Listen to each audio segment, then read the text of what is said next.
আরেকটা হচ্ছে যে দেখুন ঐতিহাসিক উপন্যাস অনেকেই লেখেন, সামাজিক উপন্যাসও লেখার লোকের অভাব নেই, কিন্তু ও যেটা লেখে যে অফবিট ব্যাপারটা, যে তুলে আনা, মানে যাদেরকে নিয়ে কেউ লেখেননি, যাদের কথা কেউ ভাবেনি, যে সমস্ত বিষয় কখনো কেউ ভাবেনি, এই যে লেখা। এবং সর্বোপরি ও কিন্তু একটা খুব বড় চাকরি করে, একটা বাচ্চা ছেলে আছে, আরো অনেক কিছু করে, তার মধ্যে এই যে পড়াশোনা করে লেখা, যেটা না আজকাল কমে গেছে, আজকাল তো সবাই ফেসবুকে লেখক লেখিকা, আর তাই নিয়ে ভীষণ মানে আমি লেখিকা আমি লেখক।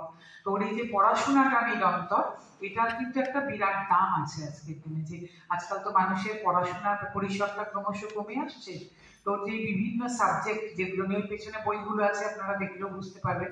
ওরা মানে আমি যেটাতে ইন্টারেস্টেড আমি বলি আর কি, আমি একটু রাজনৈতিক থ্রিলার, খুন যখন আমি নিলাম এই জন্য হারিয়ে যাওয়া খুনিরা, তো আমি এই ধরনের বিষয়ে খুব ইন্টারেস্টেড। আপনারা কখনো ভেবেছেন যে যে হারিয়ে যাওয়া খুনিরা এদের নিয়ে লেখা যায়? ওর এই ধরনের সমস্ত লেখাও আছে, উল্লাসকর দত্ত যেমন আছেন তেমন এরকম লেখাও কিন্তু আছে। কাজে ওর কিন্তু এটাই ইউএসপি বলে না সেটা। তো সেই মানুষটি যখন এরকম বিষয় নিয়ে একটা লেখেন, আবার দেখুন মজা, যে ভারতবর্ষের প্রথম যে মানুষটি বোম তৈরি করেছে, তার সঙ্গে সিমেট্রি রেখে কিরকম বোমের আওয়াজ শুরু হয়ে গেল, এটা একটা ভীষণ মানে এরকম হয় আর কি মানুষের। ওর সম্বন্ধে যেটা, তার সঙ্গে ও কিন্তু অত্যন্ত ডাউন টু আর্থ একটা মানুষ। তো ভালো গানও গায়, কারণ আমরা আগরতলায় একটা ডিবেট করতে গিয়েছিলাম, অনেক রবীন্দ্রসঙ্গীত গাইছিল, দিদিও খুব ভালো গায়। হ্যাঁ, তো ওটা আমাদের ছিল মানে রবীন্দ্রনাথ মানে বা প্রাসঙ্গিক না অপ্রাসঙ্গিক এখনকার দিনে সেই নিয়ে। আর যেটা আমার আজকে বলার কথা দ্বীপ প্রকাশন সম্পর্কে, দ্বীপদা সম্পর্কে, এই যে আজকে ক্যাপশন, পুরুষ মানুষ প্রেমের জন্য কতদূর যেতে পারে, এতাবৎকাল অবধি আমি আজ পর্যন্ত কোথাও কখনো কোনো সাহিত্য সভায় এরকম সাহসী ক্যাপশন দেখিনি। ও তাহলে মানে যৌথ প্রেমিকা আর কি, তাহলে এই জিনিস। আর কিন্তু বিদ্যা যদি রাজি না হতেন তাহলে তো এটা দেওয়া যেত না।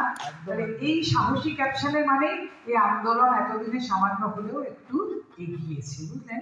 মানে আমি আজ পর্যন্ত দেখিনি এত এত সাহিত্য সভায়। তো তাহলে কিছু একটু হলেও কাজ হয়েছে।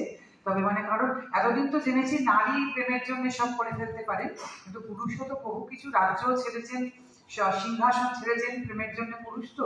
কিন্তু তার যে সোচ্চার এরকম বলা, এই যে আমাদের ছেলেরা কি, আমার অনেক সদস্যরা এসে সকাল থেকে ওদের মধ্যে খুব আলোড়ন যে দিদি এরকম একটা ক্যাপশন হতে পারে।